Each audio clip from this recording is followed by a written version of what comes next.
शक्तीपीठच्या संदर्भामध्ये सरकारनं जी दडपशाहीची भूमिका स्वीकारली त्या भूमिकेचा निषेध म्हणून आणि आमच्या शिवारात जर आम्हाला पूर्वकल्पना न देता जर शिवारात यायचा प्रयत्न केला तर आमच्या हातातलं दांडकं आणि तुमचे पाय यांची लढाई होणार आहे, अशा पद्धतीचा एक गर्भित इशारा या तहसीलदार साहेबांना दिलेला आहे।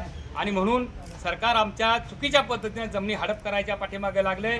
त्या आम्ही आमच्या बापजाज्यांच्या जमिनी ज्या सुरक्षित ठेवायची जबाबदारी ही आमच्या पिढीची आहे, ह्याच जमिनी आमच्या पुढच्या पिढीच्या हातात आम्हाला सुपूर्द करायच्या आहेत। सरकार आम्हाला काय देत नाही, पण आमच्या जमिनी काढून घ्यायसाठी सातत्याने गेल्या 4-5 वर्षापासून प्रयत्न करायला लागले आणि त्या आम्ही हाणून पाडणार आहे। आणि हाणून पाडण्याचा एक नवा इतिहास या महाराष्ट्रामध्ये आजरा तालुक्यामध्ये आम्ही पहिल्यांदा करणार आहे। आणि जो काही येईल तो प्रसंग या ठिकाणी सरकारची जबाबदारी आहे। आम्ही त्या प्रसंगी लढायला तयार आहे, रक्त सुद्धा आम्ही सांडू, पण आम्ही आमच्या जमिनी सोडणार नाही, अशा पद्धतीची खास भूमिका आमच्या सगळ्या शेतकऱ्यांनी घेतलेली आहे।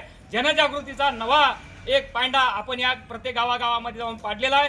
आजपासून सुद्धा पुन्हा जनजागृती करून शेतकऱ्यांना आम्ही त्यांच्या जमिनी त्यांचे शिवार वाचवण्यासाठीच नव्हे तर सरकारबरोबर लढायला सुद्धा आपण त्या ठिकाणी बळ देणार आहे, त्यांना लढायला तयार करणार आहे। एवढंच या निमित्ताने आम्ही सरकारला सांगणार आहे, सरकार आहे आणि आमचा शेतकरी आहे, लढण्याची भूमिका आमची ठाम आहे। आम्ही आमच्या जमिनीचा समर्थपणे संरक्षण करू। आमच्या जमिनी जर कोण काढून घेणार येत असेल तर त्याला आम्ही सोडणार नाही, अशा पद्धतीचा इशारा आम्ही तहसीलदारांना दिलेला आहे।